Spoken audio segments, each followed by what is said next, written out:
Welcome to another episode of the Ontario Mortgage and Real Estate Insights podcast. I am your host, Steve Hamowen. Today, we're diving into some pressing issues impacting the real estate landscape across Ontario. We'll start by examining a significant development involving creditors moving to take control of hundreds of real estate assets from bankrupt firms. This situation is unfolding across Northern Ontario and involves a number of key players in the real estate market. In a rather dramatic turn of events, creditors are seeking ownership of more than 400 properties previously owned by 11 insolvent companies. These properties spread across Northern Ontario are among the largest real estate holdings in the region. The companies in question include Balboa Incorporated, DSPLN Incorporated, and Happy Gilmore Incorporated. Collectively, they owned 407 properties, which encompass a total of 631 residential units. These are spread out in areas such as Timmins, Sault Ste. Marie, and Sudbury, with smaller holdings in places like Kirkland Lake, Capreol, Temiskaming Shores, and Val-Caron. Initially, the combined debts of these companies were estimated at $144 million.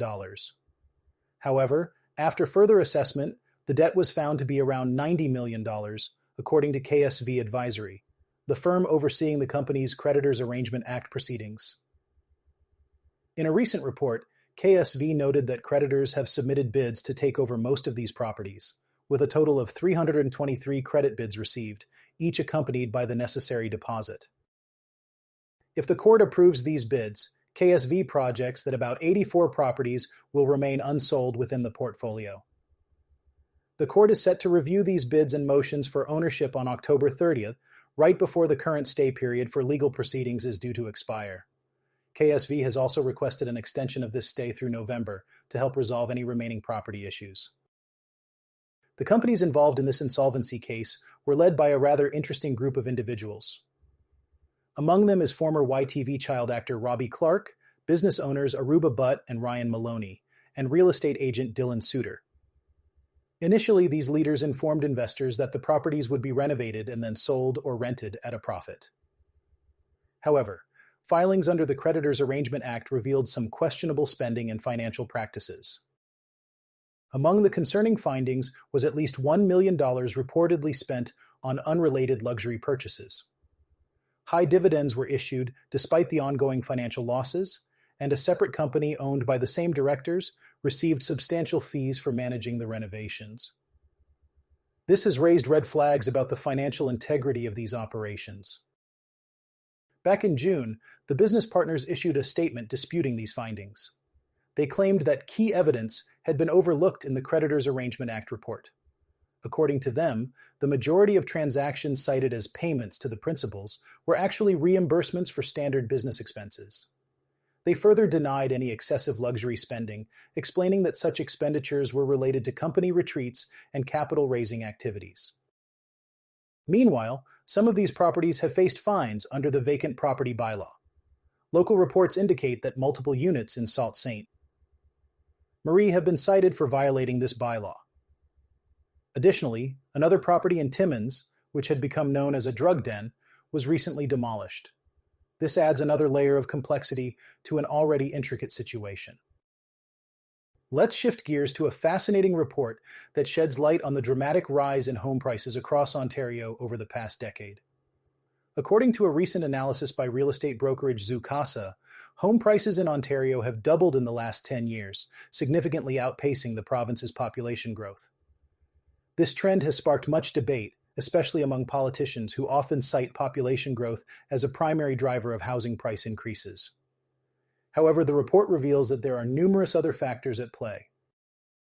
To give you some context, Canada's population surpassed 40 million for the first time in 2023 and has already exceeded 41 million in 2024. Projections by Statistics Canada suggest that the population will reach 62.8 million by 2073. Historically, population growth tends to lead to increased housing demand and consequently a rise in home prices. However, this report suggests that the relationship between population growth and home price increases is not as straightforward as it might seem, particularly in Ontario. The Canadian government has responded to these dynamics by announcing plans to reduce the number of permanent residents allowed into the country in 2025 and 2026, with a 21% cut in intake. This decision is partly due to these economic concerns and the rapid rise in home prices outpacing population growth. According to Zoocasa, while population growth is often linked to driving home prices up, other factors such as interest rates, housing availability, shifting demand, government policies, and broader economic conditions are also significant contributors. The report from Zoocasa analyzed population records and provincial benchmark home prices over the past 10 years using data from Statistics Canada and the Canadian Real Estate Association. It found that home prices increased by more than 100% in Ontario, Nova Scotia, and Prince Edward Island. Meanwhile, Quebec, New Brunswick, and British Columbia saw increases just under 100%. In contrast, population increases were much more modest, with British Columbia experiencing a 20.9% growth and Ontario an 18.4% rise. Ontario's population has been on the rise since 2014, but it was not until 2020 that home prices began to skyrocket. The pandemic brought ultra-low interest rates, leading to a surge in housing demand. This resulted in a significant jump in benchmark prices, 13.48% from 2019 to 2020, and an even more substantial 25.4% from 2020 to 2021. During this time, population growth actually slowed, with only a 1.29% increase from 2019 to 2020 and a mere 0.55% from 2020 to 2021. Interestingly, over the past 3 years, the trend has shifted somewhat. While benchmark home price growth has slowed, population growth has picked up pace. From 2021 to 2022, Ontario's population grew by 2.01%, with home prices rising slightly more at 2.41%.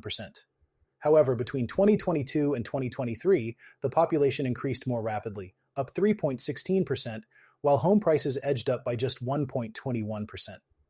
Most notably, from 2023 to 2024, Ontario's benchmark home price actually declined by 4.05%, even as the population grew by 3.2%.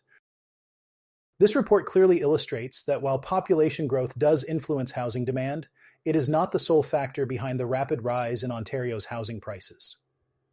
Other elements, such as economic conditions and housing market dynamics, play crucial roles. It's an intricate puzzle that requires careful consideration of multiple factors beyond just population statistics. Pierre Poilievre, leader of the Conservative Party of Canada, recently made a significant promise that could have a profound impact on the housing market. He pledged to abolish the federal sales tax on new homes priced under $1 million. This announcement was made in a video released online where Poilievre argued that government-imposed costs, such as taxes and bureaucratic hurdles, are major contributors to high housing prices. According to Poilievre, eliminating this tax could reduce the cost of an $800,000 home by $40,000. This measure aims to stimulate the construction of an additional 30,000 homes annually. Since taking over as the Conservative leader in September 2022, Poilievre has been vocally critical of the Liberal government, pointing to the sharp rise in home prices and rents since Prime Minister Justin Trudeau assumed office in 2015. His message seems to resonate with Canadians, as the Conservatives have maintained a double-digit lead in polls for over a year, putting pressure on the Liberals. Poilievre outlined his plan to finance this tax cut by dismantling existing Liberal housing policies. This includes the Housing Accelerator Fund, which provides financial incentives to cities that amend bylaws and regulations to facilitate new housing developments. He also proposed eliminating the Housing Infrastructure Fund, which allocates $5 billion for agreements with provinces and territories that adopt specific housing policies. The Conservatives anticipate that increased home building will lead to higher income tax revenues as construction workers and related businesses benefit from the policy. Interestingly, the Liberal government had previously removed the goods and services tax charges on new apartment builds to promote rental construction, but the New Democratic Party and Conservatives only support maintaining this exemption for affordable or below-market rentals. Housing Minister Sean Fraser criticized Poilievre's proposal, arguing that it would end successful programs and unfairly benefit investors with multiple properties at the expense of ordinary Canadians. Fraser pointed out that recent zoning changes, made possible by the Housing Accelerator Fund, have enabled denser home building, which is crucial for supporting low and middle-income families. He warned that discontinuing these programs could increase costs for these families while potentially benefiting investors who own multiple homes. The debate over housing policies continues to be a pivotal issue in Canadian politics, with both major parties presenting contrasting visions for addressing the housing crisis. Today, we're exploring the contrasting real estate landscapes of Mississauga and Brighton, Ontario, and what $600,000 can get you in each location. As real estate prices have evolved, the differences between urban and more rural settings have become increasingly pronounced. Let's dive into what you can expect from a $600,000 property in these two distinct areas. First, let's take a look at Mississauga, a bustling city within the Greater Toronto Area.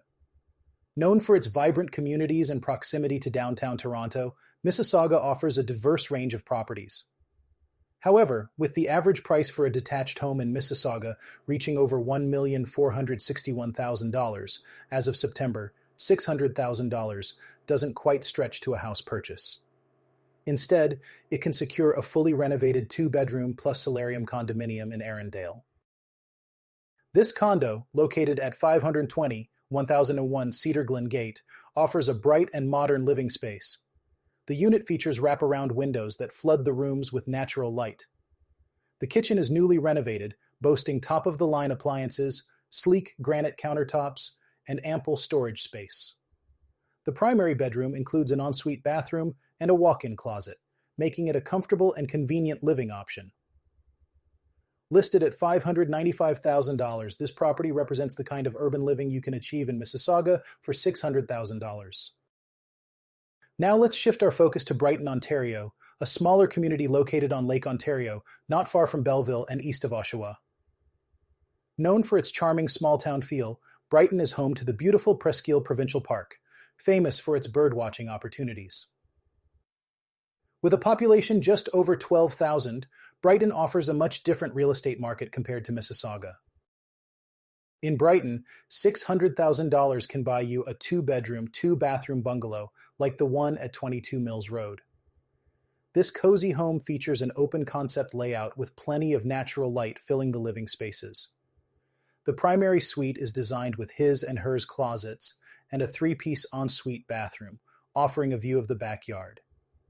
Recent updates include new mirrors, taps, and paint in the bathrooms, as well as new kitchen counters and backsplash.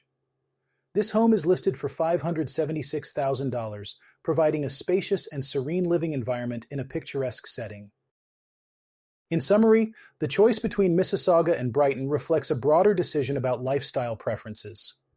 Mississauga offers urban convenience and modern amenities in a condo setting, while Brighton provides a more laid-back, community-focused lifestyle with the luxury of a detached home. Both options highlight the diverse real estate opportunities available in Ontario, each with its own unique appeal depending on what homebuyers are looking for. That wraps up today's episode of the Ontario Mortgage and Real Estate Insights podcast. I hope this comparison helps you better understand the real estate dynamics in different parts of Ontario. Thank you for tuning in, and until next time, stay informed and make well-informed decisions.